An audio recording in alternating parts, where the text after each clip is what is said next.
안녕하세요. 통합사회 수업을 시작하도록 하겠습니다. 수업에 들어가기 앞서서 우리 지난 대면 수업 때 선생님이 학습지 2장을 나눠드렸죠. 그 중에 3페이지랑 4페이지에 보면 생각을 키우는 활동이라고 해서 여러분 직접 작성하는 부분이 있어요. 그쵸?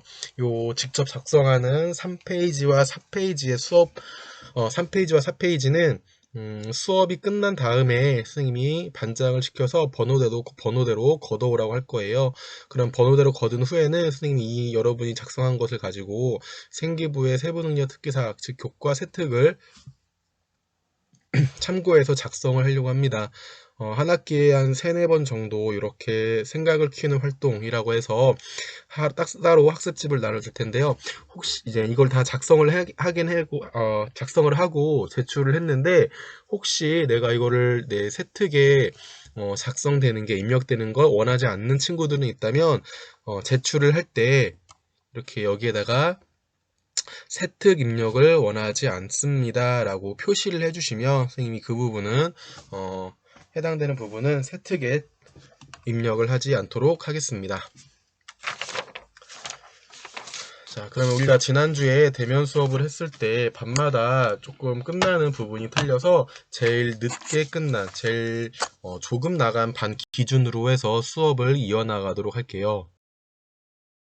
자, 그러면 진도를 가장 적게 나간 반 기준의 내용부터 보면 동양의 행복에서 3번째 석가모니부터 보시면 될 것 같습니다. 자, 석가모니는 불교를 창시한 사상가인데요. 석가모니 같은 경우에는 우리 인간에게 행복한 삶이 무엇인가 로부터 어떤 사상을 출발하지 않고 그 행복의 반대인 괴로움, 인간의 삶 자체는 괴로움이다 라고 결론을 냅니다. 그러면 이 괴로움의 원인을 알고 그 괴로움에서 벗어날 수 있는 방법, 그리고 그 괴로움에서 벗어나게 되면 우리가 그때 비로소 행복한 삶이라고 할 수가 있겠죠. 자, 먼저 괴로움의 원인을 헛된 집착, 즉 미혹이라고 이야기를 하는데요. 석가모니가 보기에는 우리 인간의 삶은 물질적인 것, 그리고 정신적인 것에 대해서 자신의 것이 아님에도 불구하고, 또 그것이 실체가 없음에도 불구하고 그것을 헛되게 집착한다라고 괴로움의 원인을 이야기해 주고 있습니다. 자, 그러면 이러한 괴로움에서 벗어날 수 있는 깨달음을 사성제와 삼법인이라는 2가지의 진리로서 제시를 해 주는데요. 먼저 사성제 같은 경우에는 고성제, 집성제, 멸성제, 도성제 이 4가지를 사성제라고 합니다. 고성제는 현실의 결과, 집성제는 현실의 원인, 멸성제는 미래의 결과, 도성제는 미래의 원인. 즉 고성제와 집성제는 시간상으로 현실, 멸성제와 도성제는 시간상으로 미래, 그리고 집성제와 도성제는 원인, 고성제와 멸성제는 결과. 즉 인간의 삶을 시간으로 분류하고 원인과 결과로 분류해서 4가지의 성스러운 진리인 사성제를 제시해 주는데요. 각각의 뜻은 먼저 집성제부터 보면 우리 현실의 원인은 무엇이냐라고 했을 때 우리 현식이 선생님이 뭐라고 했죠? 고통이랬죠. 자, 인간은 물질적이고 정신적인 헛된 집착, 왜 공술의 공수거라는 말 들어보셨나요? 불교에서 인간은 빈손으로 왔다가 빈손으로 가는 그러한 삶을 사는데, 그 중간에 빈손으로 오고 빈손으로 가는 그 중간 사이에 분명히 내 것이 아님에도 불구하고 그것을, 물질적인 것을 매우 탐닉하고 집착하는 경우가 많이 있죠. 그럴 때 바로 고성제, 그 결과로서 삶은 고통이 될 수 있다라는 거죠. 자, 그러면 이러한 고통의 삶을 바꾸고 행복한 삶으로 전환하기 위해서는 어떻게 해야 되느냐? 그 원인으로, 그러한 행복의 상태의 원인으로 도성제라는 걸 이야기해 주는데요. 도성제란 헛된 집착에서 벗어날 수 있는 깨달음으로써 예를 들면 팔정도라는 게 있습니다. 팔정도의 구체적인 내용은 여기서 볼 필요는 없고요. 팔정도라는 게 집착에서 벗어날 수 있는 깨달음이구나 라는 정도만 아시면 될 것 같아요. 그러면 우리가 이렇게 팔정도를 통해서 수양을 하게 되면 그 결과로서 멸성제, 즉 집착과 번뇌가 모두 사라져 고통에서 벗어나는 열반과 해탈의 경지를 멸성제, 즉 행복한 경지, 행복한 상태라고 보아도 되겠죠. 자, 그 다음에 삼법인은 뭐냐? 삼법인은 재행무상, 재법무와 일체계고로 이루어져 있는데요. 재행무상이랑 일체의 사물은 고정됨이 없고 항상 변화한다라는 게 바로 재행무상인데, 항상 변화하는 것, 즉 물질적인 것도 생각해 보시면 내 현재 상태에는 어떤 물질적인 것이 내 손아귀에 있지만, 내 손 안에 있지만 그것이 내 손을 벗어날 수도 있고 빠져나갈 수도 있고 사라질 수도 있죠. 그럼에도 불구하고 내 손에 있다라는 그 상태만을 고정적으로 바라다 보면 우리의 삶이 집착이 되고 고통이 된다. 자, 물질적인 것도 이렇지만 정신적인 것도 인간과 인간과의 관계라는 게 언제나 상호작용하면서 변화할 수 있는데, 저 사람이, 상대방이 나를 좋아하는 마음이 변했다고, 또 상대방을 좋아하는 마음을 내가 싫어하게 됐다고 해서 그 전의 상태를 고정적으로 우리가 집착하게 되면 그것 자체가 고통이 된다라는 게 바로 재행무상. 그래서 일체의 사물, 일체의 모든 존재들은 항상 변화한다라는 걸 우리가 깨닫고 인정해야 된다라는 거죠. 재법무활한, 자, 나라는 자아가, 자, 아자는 나자의 무자, 없을 무자, 나라는 자아가 독립적 실체가 아니다라는 걸 깨달아야 한다라는 거죠. 그럼 뭐냐? 상호 의존하는 자아로서 우리는 나의 자아를 이해해야만 한다. 그렇지 않다면 위에 두 가지 재행무상과 재법무활을 깨닫지 못한다면 우리의 삶은 언제나 고통이다 라고 알려주는 게 일체계고까지 해서 세 가지를 삼법인이라고 이야기를 합니다. 자, 이렇게 앞서 봤던 사성제와 삼법인을 깨닫게 되면 우리는 비로소 괴로움에서 벗어나고 그 괴로움에서 벗어나게 되는 열반과 해탈의 경지를 행복이라고 말할 수가 있겠습니다. 자, 우리가 여기까지 보았던 내용들은 행복을 통합적 관점에서 바라보았을 때, 행복이라는 주제를 통합적 관점으로 이해했을 때 윤리적 관점에 해당하는 내용이 되겠죠. 그러면 그 다음 주제는 시대에 따른 행복의 기준인데요. 이 시대에 따른 행복의 기준은 그렇죠. 행복이라는 주제를 통합적 관점으로 바라봤을 때 시간적 관점에 의해서 바라보고 이해하는 내용이 되겠습니다.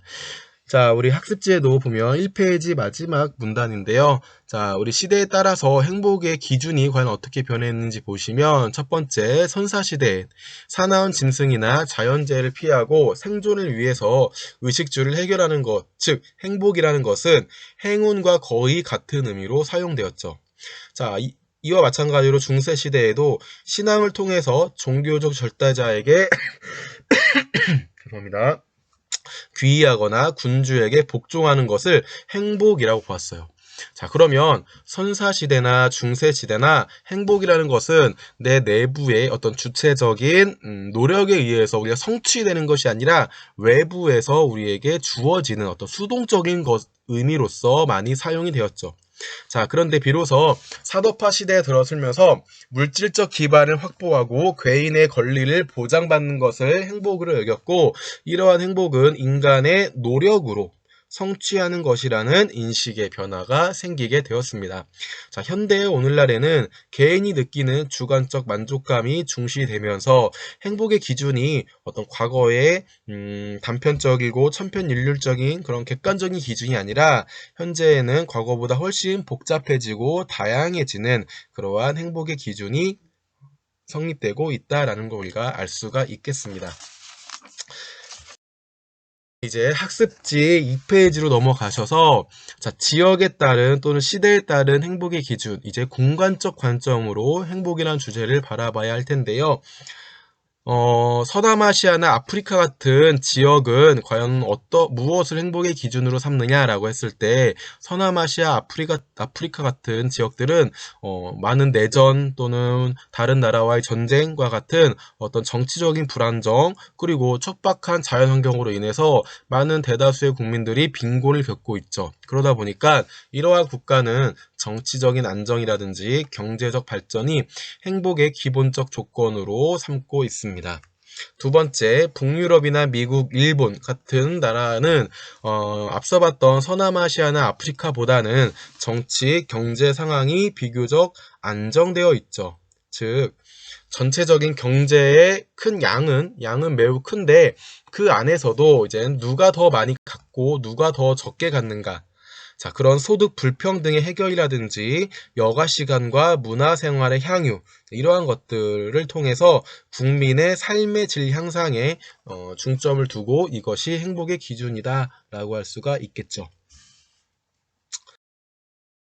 부탄이나 코스타리카 같은 지역은 국민 소득의 형상과 같은 경제적 측면에만 행복의 기준을 두지 않고 오히려 행복의 정신적 가치와 주관적 가치를 보다 중시하면서 개발과 환경의 보존과 조화 등을 고려해서 균형적인 행복을 추구하려는 특징을 가지고 있습니다.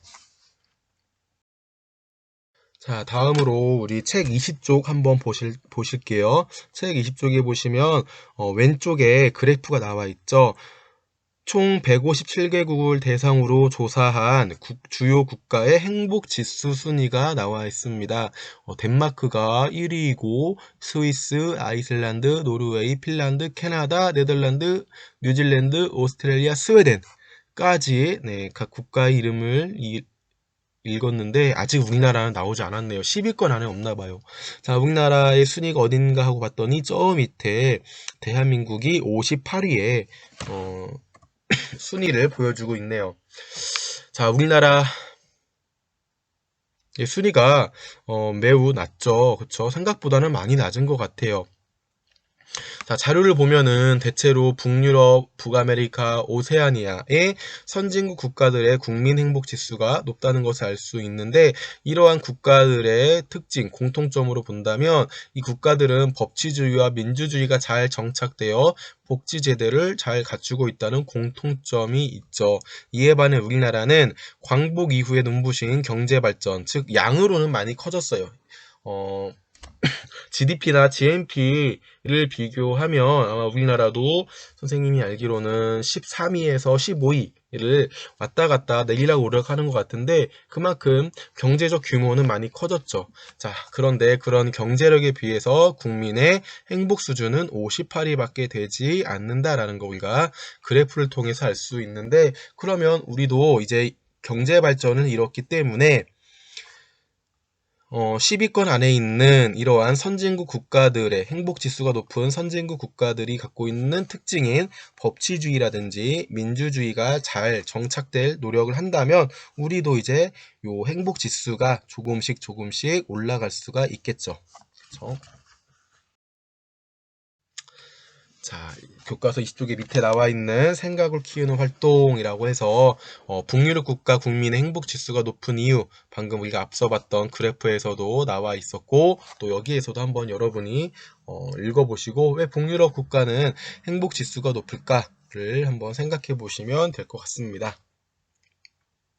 그리고 오른쪽에 있는 자료는 우리 아까 부탄이랑 코스타리카를 봤었는데 이 부탄이나 코스타리카는 국민소득 향상과 같은 경제적 측면에만 행복의 기준을 두지 않았고 개발과 환경의 보존과 조화 등을 고려해서 행복을 추구하였다라고 했죠. 자, 부탄에 대한 내용이 나와 있는데요. 부탄은 1972년 국왕이 단순한 경제 성장의 추구가 아닌 행복을 국가 발전의 척도로 삼겠다고 선언을 하면서 국민 촌행복을 국정의 핵심 틀로 채택하였대요. 그래서 정부는 전 국민에게 행복에 필요한 가치에 대한 설문조사를 실시하여 그 결과를 바탕으로 요 그림과 같은 행복지수를 개발했대요.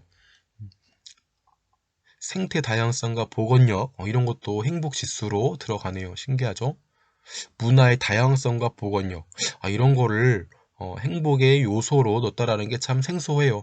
우리가 보통 국민의 행복순위라고 하면 아마 가장 먼저 떠오르는 요소가 아마 경제력, 그쵸? 얼마나 많은 물질적인 부를 가지고 있느냐를 가장 많이 따질 것 같은데 꼭 그렇지는 않다라는 거죠. 부탄이라는 나라는.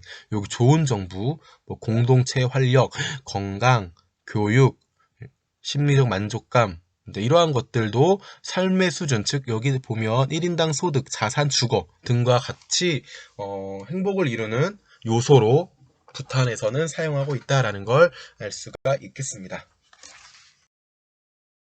자, 그럼 이제 교과서 21페이지와 25페이지에서 행복의 조건에 대해서 볼 텐데요. 자, 우리가 행복의 조건 하면 여러분들도 많은 것들을 이야기할 수 있을 텐데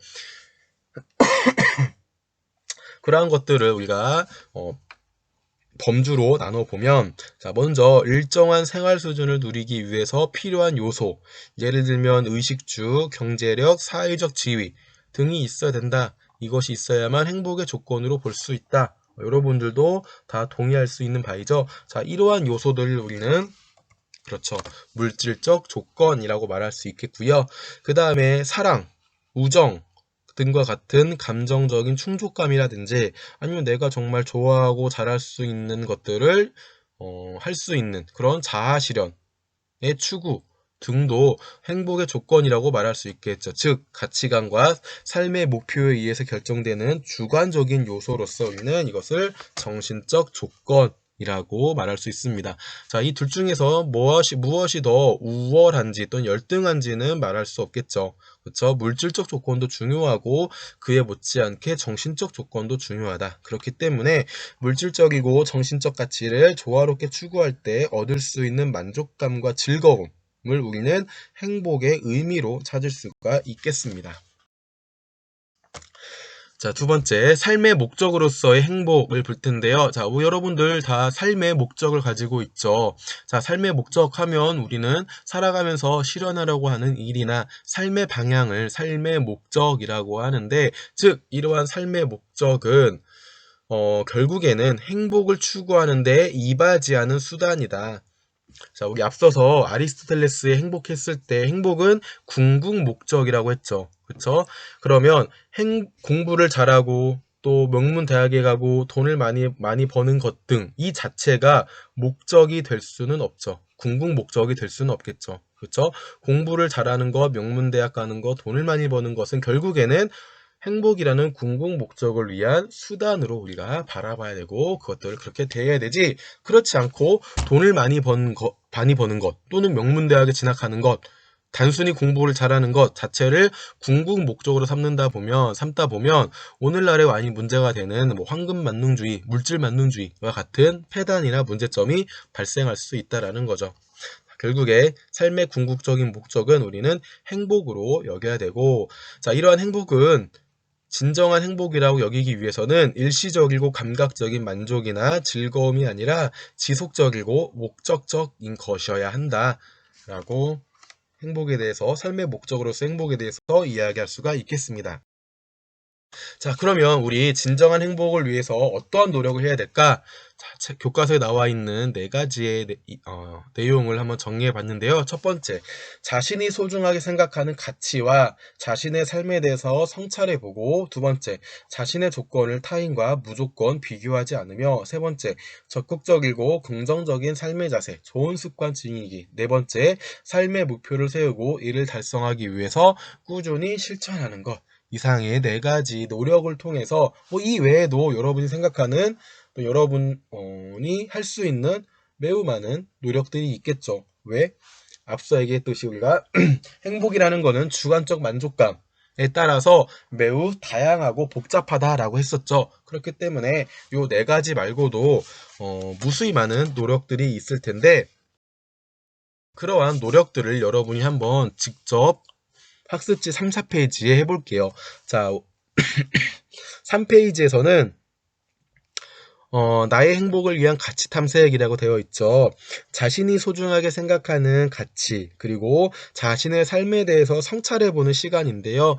자, 여기 여러분에게 가장 소중한 가치 한 가지를 쓰고, 그리고 미래하고 싶은 일, 현재 중요한 일, 지금까지 했던 일 중 가장 자랑스러운 일, 존경하는 사람, 소중한 물건, 소중한 사람 등등을 한번 써보고 여러분에게는 과연 무엇이 제일 소중한 가치인지, 여러분 삶에 있어서 무엇이 소중한 것인지를 한번 스스로가 성찰해보는 시간이에요. 자, 이것들 다 쓴 다음에 이것을 써보고 나서 결론으로 여러분에게 있어서 궁극적인 삶의 목적은 무엇인지 한번 구체적으로 적어볼게요.